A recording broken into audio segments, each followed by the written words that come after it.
다른 정당의 반응은 어떨까요? 민주당과 바른미래당 그리고 정의당의 입장 들어보시죠.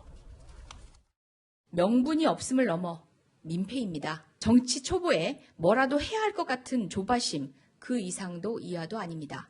자신의 리더십이기에 정부를 걸고 넘어져서 해결하려는 심산을 국민들도 잘 알고 있을 것입니다. 또다시 헛발질을 하고 있음이 뻔해 보입니다. 이럴수록 빈약한 황교안 대표의 정치력만 드러날 뿐입니다.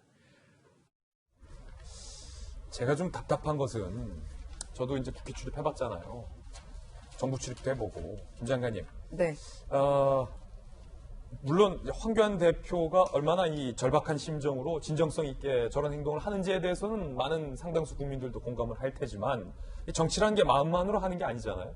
네. 진정성만으로 하는 게 정치가 아니고 정치란 것은 단식이나 뭐랄까요 장외투쟁으로만 푸는 게 아니라 그 말 그대로 정치력으로 돌파하고 협상해내고 풀어야 하는 게 진짜 정치 아닙니까? 황 대표의 이 같은 모습이 황 대표 본인의 정치력 부재를 반증하는 건 아닌가? 아니 우리 앵커님 말씀 중에 이런 단식이라든지 또 머리를 자르는 거라든지 이런 거 외에 할 수 있는 게 정말 대화지 않습니까? 그런데 그거 혼자 하나요? 벽 대고 혼자서 얘기한다고 되는 게 아니라 대화의 상대가 필요하고 그 대화를 듣고 이 문제를 해결해 줄 수 있는 최종 권한자가 누군지를 봐야 되는 거예요. 그런 의미에서 대화를 하자고 끊임없이 얘기를 했습니다. 특히 오당 대표 만났을 때는 그냥 인사치레로 밥 먹고 끝나는 정도지 심도 깊은 대화가 이루어지지 못했단 말이에요. 그렇다면 영수회담을 통해서 이런 주제를 가지고 한번 얘기해보자. 지소미아 문제가 단순하게 지소미아 때문에 얘기를 하는 게 아니라 어쨌든 안보 문제. 그리고 두 번째는 내년에 국회가 바뀌게 되는 선거법과 관련된 룰의 문제. 그리고 우리나라의 사법권을 얼마나 똑바로 세울 수 있는지 아니면 진짜 또 하나의 새로운 무슨 권력의 주구를 하나 만들려고 하는 건지 공수처 문제. 이런 부분에 대해서 굉장히 당장 먹고 사는 문제처럼 보이지는 않지만 사실은 우리 대한민국이 더 민주적으로 가느냐 독재의 길로도 빠질 수 있느냐 이런 거를 보여주는 거란 말이에요. 그렇기 때문에 이런 방법을 선택할 수밖에 없는 거에 대해서 참 안타깝게 생각해요. 절대 좋은 방법 아니라고는 생각하지만 이런 방법밖에 쓸 수 없도록 몰아붙인 사람은 누구냐.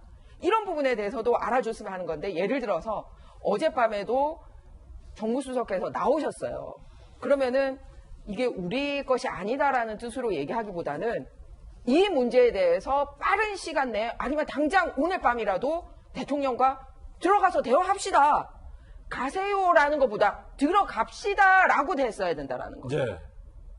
그게 국민들하고 300명하고 이렇게 스튜디오 만들고 오랜 시간을 투자해가지고 누구를 패널로 할지 뽑고 거기에는 시간을 투자하시면서 제1야당 대표하고 청와대 바로 문 앞에 있는 그 손님이라고 표현을 하셨던데 그냥 보내는 거 하고 사실상 문전박대다. 그렇죠. 그러니까 대화의 길을 차단한 거 아닙니까? 그리고 또 하나, 자, 보시오. 그 국회의 일이지 우리가 아니다라고 얘기하시면 안 되는 게 뭐냐면, 지소미아 파기 국회가 여당이 주장했는데 대통령이 받아들인 겁니까? 청와대가 얘기한 거를 여당이 나서서 마크하고 있는 겁니까? 청와대가 나선 거죠. 마찬가지로 공수처라든지 이런 부분도 대통령께서 그것과 관련 없는 자리에서도 늘 대통령께서 얘기를 하셨지, 국회에서 법안을 발의를 하거나 해서 시작된 문제가 아닙니다. 누가 먼저 시작한 건지를 아셔야지 그거를 풀 수 있는데 지금이라도 영수회담을 하시든 아니면 이 문제에 대해서 국회에서 국회의원 300명하고 차라리 토론을 하십시오.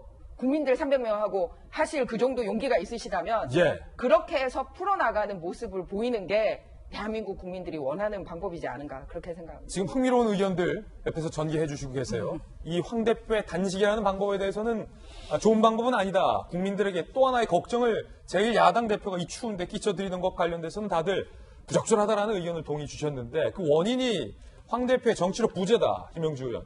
청와대가 전혀 귀를 닫고 있다. 김희정 의원. 이 원인이 진단이 다르다는 것 시청자 여러분들께서 듣고 좀 판단해 주시길 부탁드리겠습니다. 또 하나의 결이 있는데 당내에서 당 아니라고 하면 안 되겠군요. 당 맡기군요. 홍주표 전 대표가 이 문제 거들었습니다. 많은 문 대통령이 황교안 대표 단식하는 것은 코웃음 친다고 봅니다. 이동도 안 할 거예요. 그만큼 야당 전체를 깔보고 있다. 얕잡아보고 있는데 무슨 단식을 한다고 그게 해결될 문제입니까? 자, 이건 또 다른 관점인데 만약에 두 분 말씀대로라고 해도 자, 그럼 좋아요. 단식을 했다. 그럼 단식을 하면 이게 해결되느냐? 라는 효과 문제예요. 홍준표 전 대표는 조금 과하게 말씀하시긴 했지만 대통령이 코웃음을 친다. 단식해도 해결 안 될 거 뻔히 하면서 왜 단식하냐? 그렇죠. 답답하니까 저렇게 얘기했을 것 같아요. 근데 리더는 최악의 경우를 꼭 봐야 되잖아요. 이 최고의 악의 경우가 됐을 때 어떻게 이 부분을 해결해야 되냐라는 부분을 걱정하는 자리가 아마 리더의 자리일 겁니다. 그런 차원에서 본다면 왜 황 대표가 이렇게 단식을 하는 걸까를 생각해 보면 지소미아 건이니까 아마도 이유는 타당할 것 같아요. 하지만 그 방법에 대한 이야기를 한다면 이거 아니면 무엇이었을까 우린 고민하잖아요. 단식 아니었습니다. 단식이라도 안 했으면 이런 토크까지 있었겠습니까? 토크라도 있으니까 지소미아 얘기라도 한 번 더 할 수 있는 부분은 긍정적으로 볼 수도 있다고 생각합니다. 하지만 저는 전문가로서 한 가지 좀 제안을 드리고 싶습니다. 지금 쇄신을 말씀하고 계시고 또 젊은 세대와의 소통을 얘기하고 있습니다. 자, 이제 목숨을 거셨습니다. 그렇다면 소통해 주셔야 될 것 같아요. 어떻게 소통하느냐. 접근을 조금 전에 말씀하셨던 것처럼 좀 더 쉽게 해주시면 어떨까 싶습니다. 제가 보니까 한국당에 우리 옳은소리라는 유튜브 있더라고요. 그 유튜브를 통해서 실시간 24시간 방송하세요. 지금 황 대표가 어떻게 이야기하고 있고 왜 그 자리에서 있는지 그리고 앞으로 어떤 일을 하기 위해서 지금 이 최대의 위기라고 생각하고 목숨까지 내놓으셨는지를 모든 이들에게 이야기하실 때 아마도 문재인 대통령도 또한 홍준표 전 대표도 코웃음을 치지 않을 겁니다. 가장 큰 힘은 국민의 소리입니다. 혼자 말씀하시기 힘들다면 많은 또 유튜버들 있잖아요. 보수단체에. 옆에다 앉혀놓고 한번 말씀 나눠보세요. 그러다 보면 어떻게 될까요? 지금 말씀하시는 쇄신이나 혁신 그리고 특히 젊은 세대와의 소통 그걸 해결할 수 있는 것이 분명 있음에도 불구하고 왜 구시대적인 그냥 밥만 굵은 신을 단식만 하시는지 저는 좀 더 다가가서 나이라는 게 노땅이라든가 꼰대라는 게 나이만 갖고 하는 건 아닙니다. 지금 정치 초년생이라고 공격받고 계십니다. 정치 초년생이라면 또 다른 방식으로 접근하는 걸 보여주면서 황교안만의 장점을 그렇죠. 황교안만의 장점을 살리는 것 그걸 추천해드리고 싶습니다. 감론을박이 있는 걸 보니까 일단 황교안 대표의 단식이 국민들로부터 일부의 관심을 얻어내는 데는 성공한 게 아닌가라는 생각이 드는데 아니 근데 관심 받자고 정치하는 거 아니잖아요. 그렇기 때문에 제가 보는 게 황교안 대표가 단식을 하면서 했던 선언문 내용이 저는 굉장히 흥미로웠거든요. 문재인 정권에 대해서 영원한 겨울로 들어가 더 이상 어떤 꽃도 나무도 자라지 않아 웃음도 희망도 사라져버린 대한민국이라고 문재인 정권이 영원한 겨울에 들어갔다는 얘기를 합니다. 갑자기 영화 겨울왕국이 저는 좀 떠올랐는데요. 때마침 오늘이 겨울왕국 속편이 개봉해서 우리 어린아이들이 겨울왕국 나오기만 막 기다리고 있는데 딱 때맞춰서 이렇게 단식을 하고 있는 모습이에요. 그래서 겨울왕국을 대한민국의 많은 국민들이 봤겠지만 그 당시에 엘사가 이 아렌데르왕국을 완전히 얼음으로 만들어놨을 때 그 겨울왕국을 녹였던 것은 동생 안나가 흘렸던 따뜻한 눈물 때문에 그 겨울왕국이 완전히 사라져버리게 됐거든요. 황교안 대표의 진정성에 대해서 많은 사람들이 얘기를 합니다만은 이것이 완전히 얼어버린 황교안 대표가 얘기한 것처럼 대한민국이 겨울왕국이 됐다 그러는데 단식으로 겨울왕국을 녹여낼 수 있는 것인가에 대한 고민을 한번 해봤으면 좋겠습니다. 지금 얘기하고 있는 건 12월 3일에 있는 패스트트랙 문제잖아요.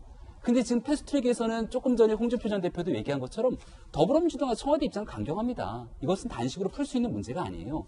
그러면 이것을 막아낼 수 있는 유일한 길은 국회 내에서 여기에 문재인 정부와 반대할 수 있는 완전한 반대표에 대한 결사지를 끌어낼 수밖에 없는 일이고 그것을 만들어낼 수 있는 유일한 카드는 바른미래당의 표를 가져오는 일밖에 없습니다. 안나가 흘렸던 눈물이 무엇을 얘기하면서 아렌데르 왕국의 겨울을 녹였던 것처럼 한국당이 대한민국이 겨울왕국이라고 생각한다면 이걸 녹일 수 있는 눈물은 무엇이 돼야 될지를 생각해야 될 것이고요.